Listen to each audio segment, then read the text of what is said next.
the Newark Arts Festival. My name is Lauren LeBeau, and I am the Director of Marketing and Artistic Initiatives at Newark Arts. And we are so happy to be kicking off the Newark Arts Festival with our partners, Newark Museum of Art, on this amazing panel called Perception, Exploring Sonic Geometries with Wolfgang Gil and Victor Davson. This is an awesome lineup because we are very much, in tune and partners with each of the people on this panel. Wolfgang, we have, pretty much become best friends because we've been working hand in hand on a virtual gallery, which looks just like the Newark Museum of Art, which Tricia Bloom is the co-curator of this virtual gallery experience with 20 featured artists that is live right now on newarkartsfestival.com. And Victor Davson, you are, of course, in lockstep with Newark Arts and have been for years, and you're on our Artist Advisory Council. So I'm excited for this. Thank you guys for being here. And without further ado, I'm introducing our moderator for the evening, Tricia Laughlin Bloom. She is the curator of American art at the Newark Museum of Art and the curator responsible for bringing Sonic Geometries to Newark Museum of Art. Tricia? Thank you so much, Lauren. Welcome, everybody. We're really honored and excited to be the first panel in a wonderful series of panels at the festival this weekend. And excited to give everybody a bit of a sneak preview of a wonderful exhibition that we've been working on. We were trying to figure out how long, at least a year, a little longer probably. I'm gonna just go straight to our first slide. And I wanted to introduce our speakers before we proceed. Wolfgang Gil is the person behind the show, Wolfgang Gil Sonic Geometries. He's a multimedia artist, in particular a sound artist. He's Venezuelan born. He's a wonderful part of the Newark arts community, and we were very excited to work with him to pair his sound sculptures with exciting abstract art from our collection, which we're going to show you tonight. And our second speaker on the panel is Victor Davson, who was the founding director of Algira, is a pillar of the Newark arts community, and is a wonderful, multifaceted, multi-dimensional artist in his own right. And his work is in the collection of the Newark Museum of Art. So it was a wonderful kind of opportunity to work with Wolfgang and Victor both on this show. And because, as the slide indicates to you, the show is still being installed. It is a work in progress. We are opening on November 7th, and we can't wait to welcome you in person where you will see it in a more finished mode than what we have here. So again, we're opening with an installation shot. I'm gonna let both Victor and Wolfgang give their thoughts on the work as we kind of walk through it together, but I wanted to just set up the idea that we started with inviting Wolfgang to come and do a show at the museum, and then together we selected works, kind of through conversation, a discovery of what's in the collection, what does he respond to, and you can see the centerpiece that we came up with is this piece by by Sala Witt, this very large, very modular sculpture that takes up the center of the space. And the works that you're seeing in this view are the large black work, sort of dead ahead, is a work by Wolfgang. He's going to talk about it in a minute. And just to the right of it is Victor's piece. And so before we get too much into how the show evolved, I wanted to turn it over to Wolfgang to talk about where we started from and his vision for building the show that we call Sonic Geometries. Thank you, Tricia, for the intro, and thank you for having me. And thanks to the Newark Arts Festival for allowing this event to happen. I am really grateful to the Newark Museum of Arts for allowing me to have this opportunity. And I think it comes in incredibly well in this moment in my career, because it allows me to describe the ideas I've been working on for like 12 years, but in a way that almost need no explanation. It's like a visual way of explaining the work. And it's an incredible opportunity. And also, you know, having my work in conversation with the work of Victor, of Sol Lewitt, of Donald Judd, Sam Gilliam, and Richard Annascavitch is just like amazing. So the idea behind the work that we're presenting in the museum is that that sound can be treated as a malleable material. So it's like a plastic approach to sound making. So the idea is that sound can be stretched in space, that it can be given width and height and changing geometry. And you know, I feel like that relates directly to the work that minimalist sculptors such as Donald Judd and Sol Lewitt were doing, but and especially how the work relates to the space where they are presented and like that perception aspect of it. Yeah, I think it's. Can I ask you, what are we looking at here? This Yeah. is really cool. It's an imagined space, right? You came to us with this drawing. Well, actually, I went into the gallery and I made some measurements of the gallery, and I basically put together the show virtually, even before we decided to go for it. I was like, okay, how can I divide the space in order to present the work in a way that would make sense for me? And this is a very, very, very early interpretation of what I thought that the show should look like. And I'm very happy that it actually came out to be just like that. So I made a model of the space using a software called Rhino. And I designed the pieces and embedded the pieces into the space. And that's basically what we're looking at. Yeah, you can see in the back of the room that there is like a modular piece that's basically like subdividing the room, and then behind that room is where, well, we're gonna see that in a slide like in a minute, but that's where like all the technology that's running the show kind of like sits in. But yeah, we'll see that in a minute. So yeah, I just wanted people to see that it's almost like a vision that you had, and there's 3 works by Wolfgang in the show, and you see them sketched out here. And so now we're going to show you kind of how they got realized. This is another view. Do you want to name these pieces that the Yes. Well, why don't you describe your pieces that we see here? Right, the one in the back, those like white panels that go from the ceiling all the way down to the floor. That piece is called Oral Fields 0. Oral Fields 0. The one to the left is called Resonant Bodies 1. And then the one in the back that we cannot see right now, we'll talk about it on the next slide. So the one that looks like it's made of metal, it's reflective, it's really beautiful. It's like a triptych, right?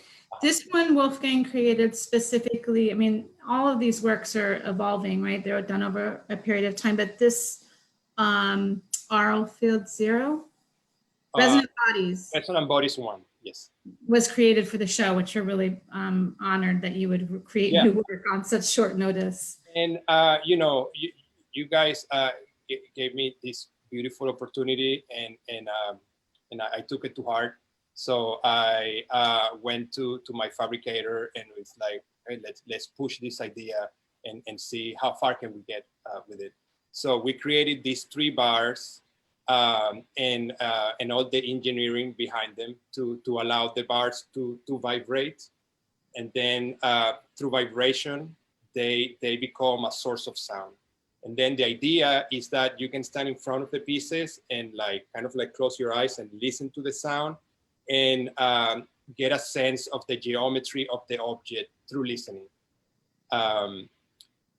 So yeah, that's the idea behind the resonant body series in general. So we really can't simulate that experience for you. If you haven't experienced Wolfgang's work before, you'll have to come to the museum when we're open on the 7th to. Yeah, and I think that's when the notion of perception comes in. That is very interesting. That the work is not just about the sound that the bars that is emitting, that is being emitted by the bars, but it's like the interaction between the sound and the space, and how your perception of the sound changes according to like where you are in the room. And that's something that unfortunately cannot be documented. So you need to be, and I composed the piece in a different room, and then I brought it into the gallery space at the museum, and I had to like basically recompose it to adjust it to the space. So yeah, it's the nature of the work. So on one other thing I wanted to point out, you see there's a bench there kind of facing Aural Field 0. So that piece is 20 minutes in length. Actually, it could be longer, but for this show, Wolfgang kind of orchestrated it to be 20 minutes. And so we'll be running that throughout the day at 12 o'clock and 2 o'clock and 4 o'clock, because it's really something you want to sit down and take in as a time-based piece. The other ones activate when you walk up to them, right, Wolfgang? The aluminum bars, the resonant bodies, one is on a loop, and it got this like sonic gesture. So it's like the sound activates for like 2 minutes or 3 minutes, and then it's like it goes away for a while, and then another sound comes in. So it's like in that on and off pattern over throughout the day. But then the other piece has a proximity sensor attached to it. So when you stand in front of it, the piece knows that you're there, and then the sound fades in just for you, right? And then you step back, and the sound fade out and it goes away. So that's what makes it such a dynamic experience, right? I also just wanted to point out, we have Lowell Craig, another one of our beloved members of the Newark art community, taking in Wolfgang's piece here. I wanted to include this picture for a sense of scale. This is really kind of a monumental piece. And then just the third wall, the wall that you haven't seen yet to the right, and you can see we have these really quite lovely prints by Donald Judd from Untitled from 1978. When you get up close to see, they look like geometry. That's a big theme in this space, but they're each one that's playing with space in the same way that Victor's work plays with space. And I mean, I don't know if play is always the right term, but there's more than meets the eye. This is work that you have to get up close and kind of spend a little time with. But I wanted to circle back to this really primary conversation that we wanted to have in the gallery that's really embodied here tonight between sonic and visual art. And so we have Wolfgang's piece on the left. I'm sorry I didn't put in the tombstone. What's the title of this piece again, Wolfgang? This is Aural Fields 1. Aural Fields 1, and it's from 2018? 2017. Yeah, but then I re-engineered the sound for the show, so the sound component of the piece is new, and the sensing technology was also developed for the show as well. So each environment it's kind of new in, and I think the same would be true of any work of visual art. When you put it in context with another work of art, certain things come out. And so this is a lovely relationship. Victor, your piece, Polygon 1 from 1982, also has, I don't have a great shot of a person taking it in yet because we haven't had visitors yet, but it has a comparable scale. It's not quite as big, but it's almost as big as Wolfgang's piece, and it's really right next to it. And I kind of fell in love with this drawing when I saw it in storage. You didn't know it was mine.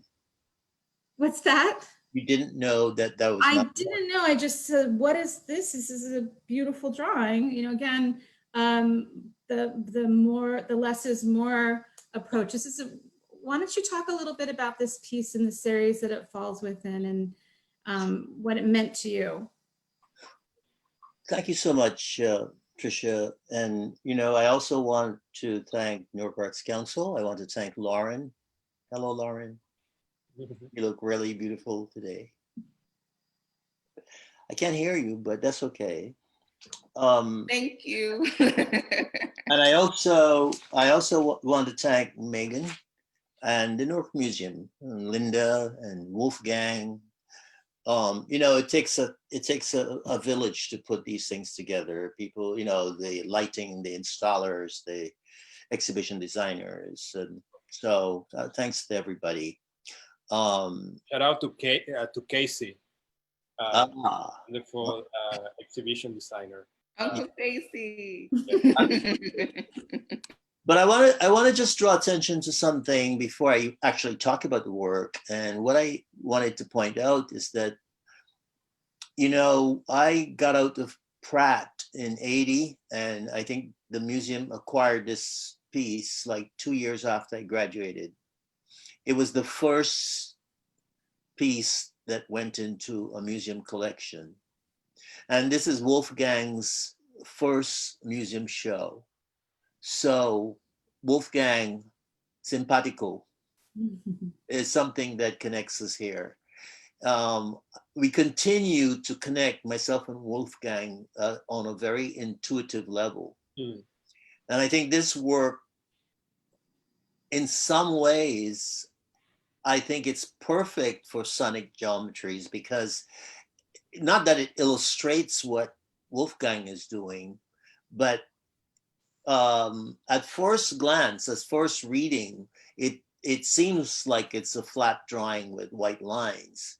But if you really start to engage it, if you have a personal experience with it, you begin to see that the actual ground on which these marks are made, it sort of collapses into a number of different geometric shapes. And it sort of never ends. I mean, there's so much going on in this work.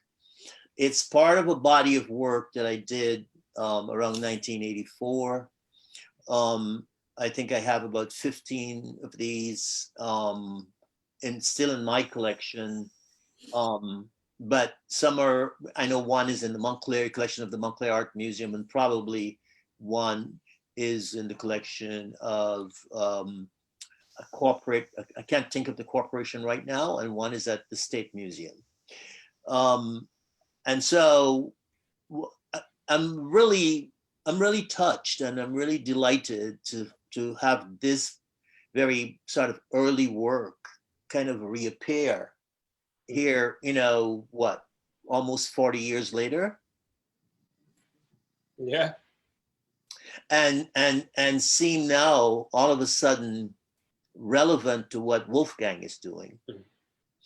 And so part of what I set out to do in these works, I mean, I was trained as a representational artist to look at things and to draw them, to look at nature and to paint it. And so I was trained in a tradition or a pedagogy that was developed by an English artist and teacher, Sir William Coldstream. My teacher taught me that, who was an English teacher at high school. And I was myself and a colleague of mine, Ango, we were pretty good at that. But it became almost impossible to get away from that kind of training. Right. Making images of things in front of you. And so this body of work was a reaction to that, was an attempt to get away from that. Yeah. And so the Urvor, the series, was really critical to my development as a mature artist. The thing that I love about this work is that you talk about it in terms of trying to impose some structure and geometry on your practice. But to me, it's a wild drawing. It's almost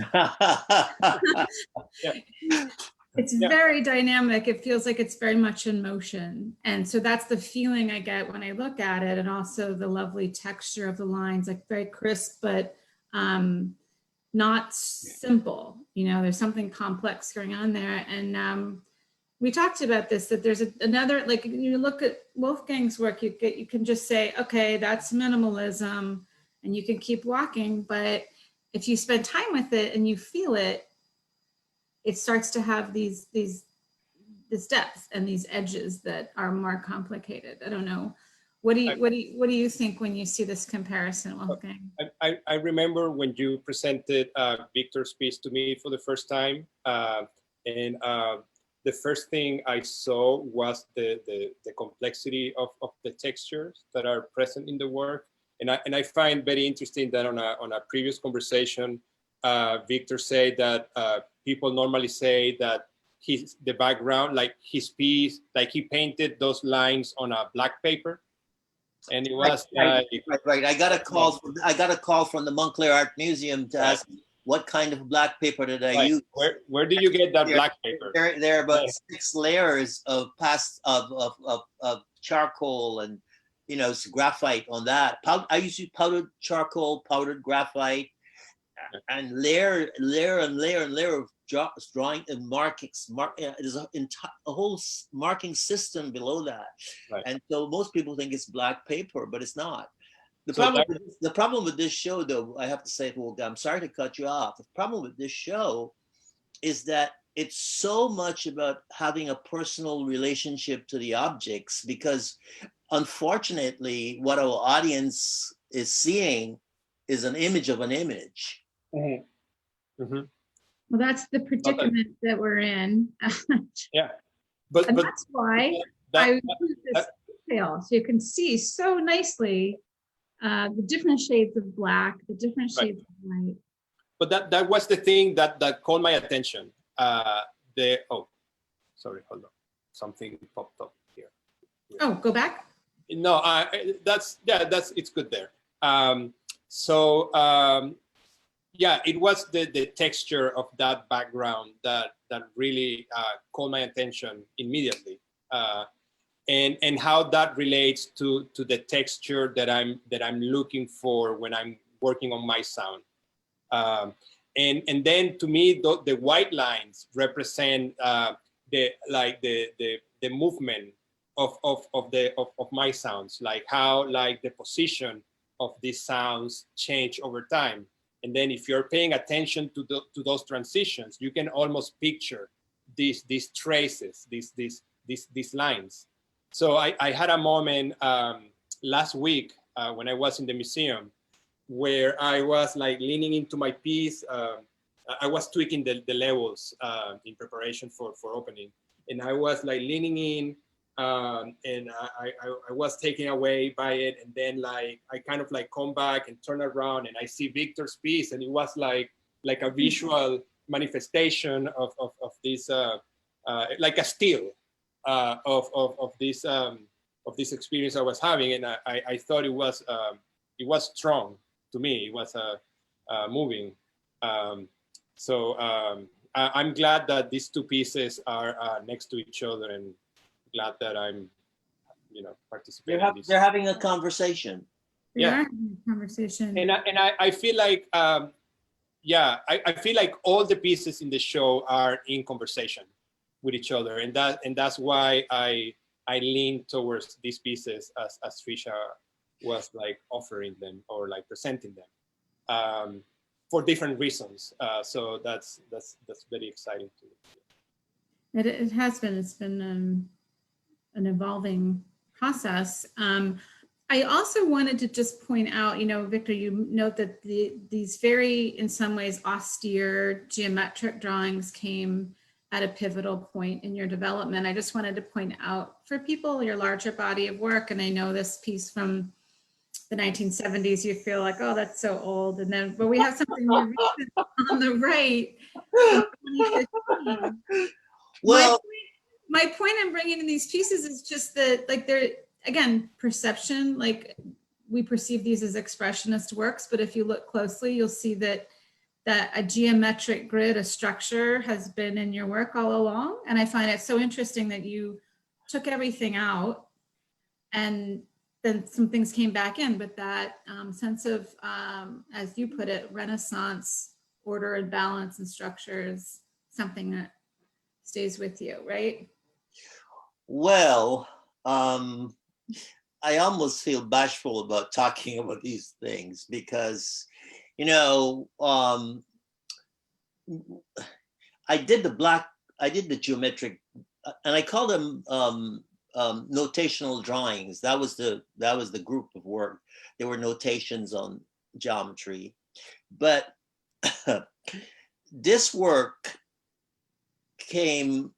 Well, let me put it. This work came in 1970. The work on the left, the image on the left happened in 1974, and I was an artist in residence at the Studio Museum in Harlem. They didn't have a formal artist in residence program yet, but I knew the founder, not the founder, I knew the director. And so I had a studio in 1973, I had a studio at the Studio Museum in Harlem. And in 1974, when I moved to Newark, this painting on the left was in honor of an artist by the name of Leroy Clark. Leroy Clark was an incredible artist whose work is reminiscent of Wilfredo Lam. Wilfredo Lam is a Cuban artist who was a colleague of Pablo Picasso, and his work had a lot of it had a lot of content that related to sort of Cuban culture and spirituality, and he's in the collection of all major museums in the world, including MoMA. So this work on the left, there are only two paintings from this series because they were kind of like a homage to Leroy, who is a Trinidadian artist and a very powerful kind of personality. I, at one point, became very nostalgic. Dub factor comes out of nostalgia. It comes out of a desire to go back to my roots. And so I just felt that this very rigid minimalist structure, working in black and white, I just needed some color. I just needed to get back to my peeps. And so this work, even though it's on the grid, it really talks about things like masquerade, and it talks about things like rhythm and blues, and it talks about it really is the content is full of the Black experience, but it's hanging on the grid. And Dub Factor is the title that refers to a Jamaican type of music that basically took pop music and played with it and stretched it, something that sonic geometries does, sort of playing with this structure, playing with rhythms, and so dub actually became a kind of music in Jamaica and had some impact in England for a while. And dubbing was actually taking something, manipulating it, and then putting it out in the world, using a lot of kind of sonic techniques. So all of these images, this image is composed of paintings on record albums. So I'm dubbing record albums by selecting images from the record albums, which I cancel. Sometimes I keep images, I keep parts of images, but they're made up of hundreds and I have a series, hundreds and hundreds of record album covers. So Dub Factor is replete with kind of appropriation from all places. Mhm. It's luminous, it's bright, it's vibrant, and it's deeply black. It is. I hope I Right. didn't drive you off the deep end by bringing in this bigger picture. I know. But It's very nostalgic because working in this very austere, rigorous black and white palette. Mhm. And you know, one of the things that I learned by working with black is that black is not black. They're warm blacks, Right. they're cool blacks, Right. they're hot blacks. Right. Black is incredible. Black has a range. Totally. It has a chromatic range. Right. There's chroma there. It's just yeah. So but that was very good because that had something with heightening and developing my sense of color. You know, working. Quite a beautiful black. statement. Pardon me? That's quite a beautiful statement. What did I say? I forgot it already. Yeah, that black is it's a range. You know, there is not just black, but it's like a wide range of different. It's a spectrum. In this in chroma, Right. but also in people too. I mean, everybody doesn't look Yeah. like Lauren. Right. Lauren is kind of brown. She's a that gem. should bring us back to Yeah. the black and white, but I do want to keep moving through the gallery to share some of the other works that we selected, Wolfgang responded to. And one of these is a wonderful painting by Sam Gilliam. And I do think there is that interesting, this show has a lot of diversity in it. I mean, we have African-American artists, we have a Venezuelan American artist, we have an intergenerational selection of artists, and all working with an abstract vocabulary in different ways. So this is one of Sam Gilliam's pieces from the series that he just come to be described as his beveled edge paintings. If you look at the left edge on the left, and then I just pulled up a detail so you could see better, like this really rich texture. It's a very, almost like a sculptural piece. It's coming off the wall, right? So Wolfgang, what is it that you loved about this piece? To me, the texture of the work related to the texture of the sounds, and how these like colors are spread through the canvas. That's like a visual representation of like some of the sounds I work with. Yeah, so to me it was a no-brainer. It was like, this is a beautiful piece, and it tells a story about the ideas behind my work. Yeah. Well, Sam Gilliam is a very important artist, as you mentioned. Fantastic artist. Yeah, he's a master. Yeah, he's one of the artists that I think transcends the sort of category of Black artists.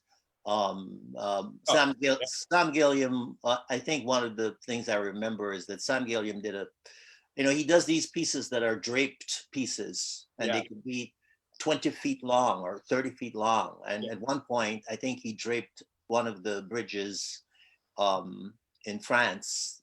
I can't remember exactly the story, but Sam. He just had a wonderful exhibition at Dia Beacon. Those like long drapes pieces. Exactly. Beautiful. Exactly. They're extraordinary. Yeah. And this particular work is a very beautiful work, and very typical of the kind of texture, the kind of skin that Sam, and this, I think this predates the works that are no longer stretched. This, in fact, these are portentous of the works that because he's already coming off the wall here. Of course. Yeah. So this is a brilliant African American artist, and he's painting on the edges too. So it's not just frontal.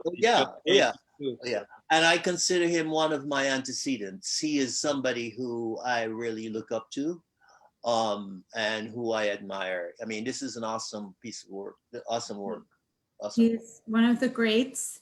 And aside from all the things that you guys are saying, I have to say that I love the title of this piece, Cathedral Rock. It has so much drama to it. It feels really, I don't know, like very universal. And like you said, there's stories embedded in all those layers of brushwork. Right. Another great artist, another actually recently deceased artist, great New Jersey artist, Richard Annascavitch, that we included in this show. This piece, Manifest, again, the titles carry so much poetry and drama to them. And I'm a huge fan of Richard's work. And so again, like when Wolfgang said, yes, let's do that. I mean, I couldn't be happier to bring him into the mix. So yeah, and please, like what you're looking at right now is not the piece. It's a representation of the piece. You have to go see it in the space. It is, this piece is a gorgeous piece. Yeah. They all are, but like you are losing a lot of information by looking at what Victor was saying, a picture of a picture.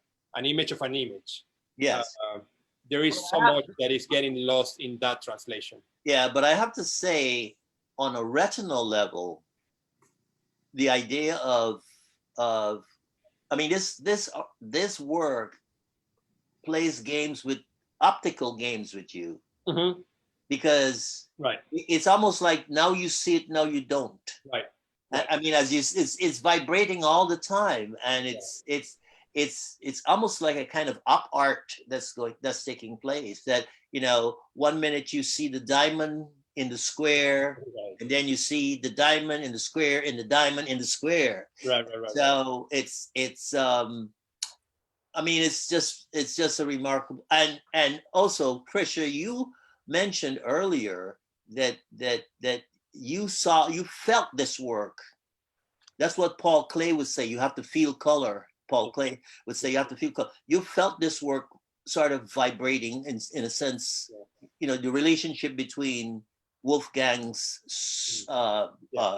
sound pieces. Yeah. Right. I mean, only Wolfgang knows on a sensory level why all of these works responded to him, but I think we had a nice kind of shared experience in many cases of like, yeah, this has kind of a sonic quality in a way. And it's true what you're seeing on the left, a kind of like almost like a psychedelic pattern, a little bit like a moire pattern, comes from it's an optical effect. And Richard Annascavitch is one of the artists that op art got named for, and it became I don't think that any of the artists that got labeled op art really liked it, because it's sort of a riff on pop art, but it's got a kind of a pop quality, and it is that kind of tangy punch of color in the show. But on the right, I put up that detail because you can see those very fine lines a little better as they were actually painted. But yeah, they do a real trick on your eye in the space. Yeah,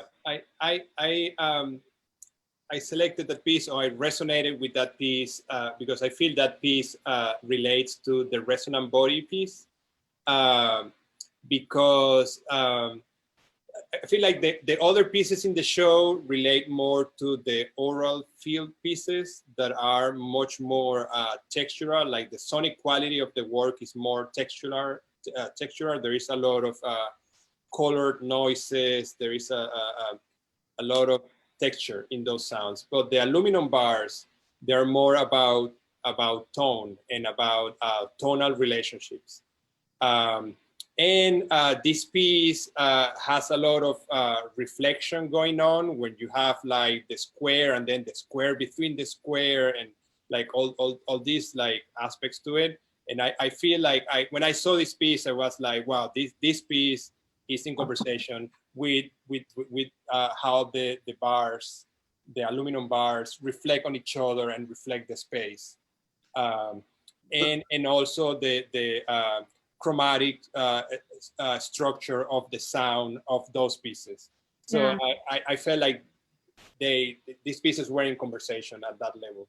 And what another thing that I like about this piece is, like, if you get close to it, it is very simple. It is the effect, the color selection, and what the piece is doing is very simple. But when you step back, the phenomenon is so powerful. And I feel like that's what I'm looking for with the sounds I'm making. You know, I spend like many hours designing the sounds, but what I'm looking for is like this. It's not a wow factor, but it's like these sounds that are really hard for me to understand. Like, why is it that they are behaving in such a way?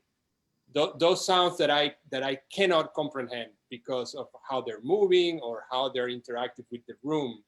So at the base of it, there is like that perception aspect, and that's what I love about this piece.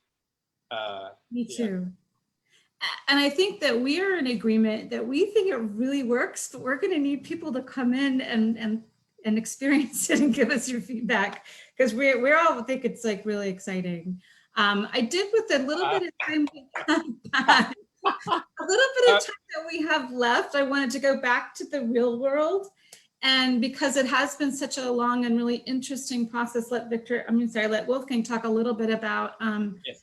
how he builds these things, Yeah, and what they're made of. So I have a background in systems engineering.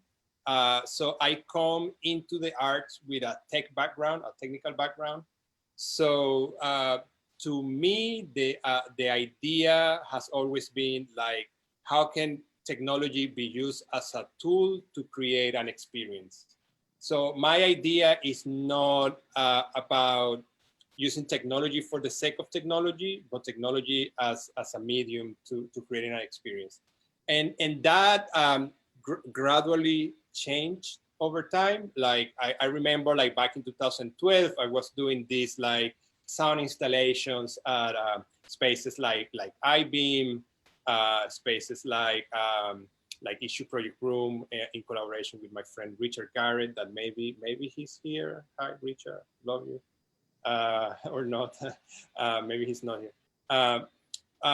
But like back then, when you walk into the room, you will see these speakers and wires and like, you know, a table with like a massive mixing board, and like the artists like trying to like control these signals as they evolve in time, you know, all of that.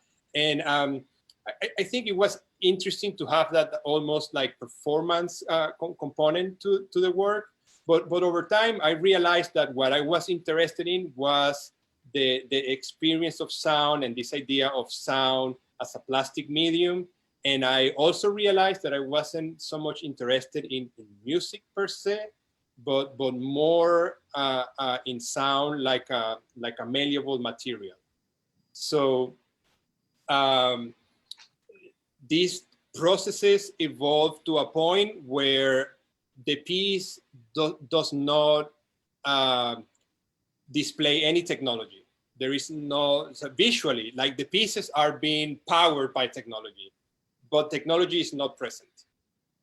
So you can see the process of like running the wiring into the thing, and like the mechanisms that make the pieces vibrate, but you don't get to see like the AV, the audio video rack that has the computer, the sound interface, the amplifiers, like all of that engineering aspect.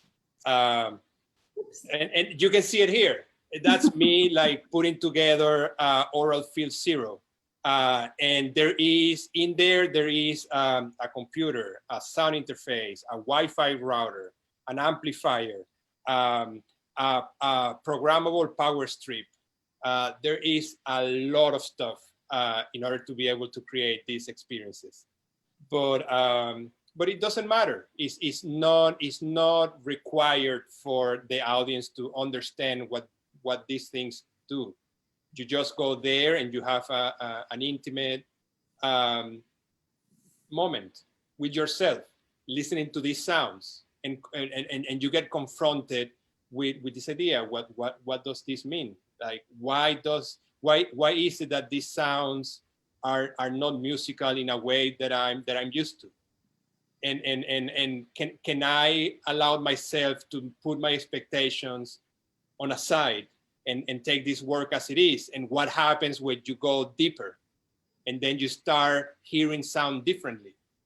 And then what happens when you go through that experience and you start hearing the word different, and all of a sudden your sensing spectrum has been widened? And then, so that's what the work is about. Yeah, I don't know. Did I go like? No, that's great. I mean, that's a great way to wrap it up. And we have a bit more time, but I think that it would be nice to see what kind of questions people have. I will take. Yeah. Sorry, Tricia. Do we have one more slide? Because I think there was another slide. Aha. You're right. Sorry, yeah, in another there, process slide. Yeah, you see this like these really long panels. So what those panels are doing, so they're stretching this sonically transparent fabric. So this fabric allows sound to pass through without it getting filtered by it.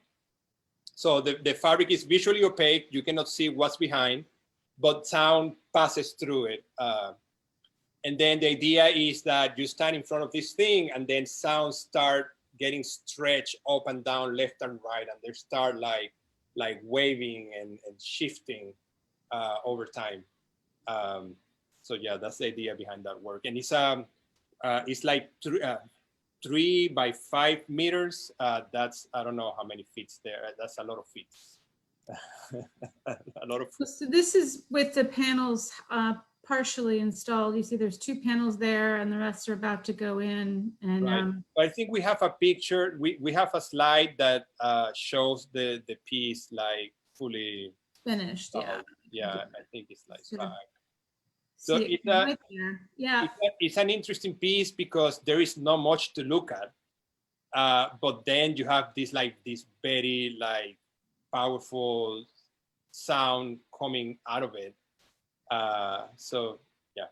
I find that really interesting because the other 2 pieces, I use my eyes so much. I'm like really a visual person. Mm-hmm.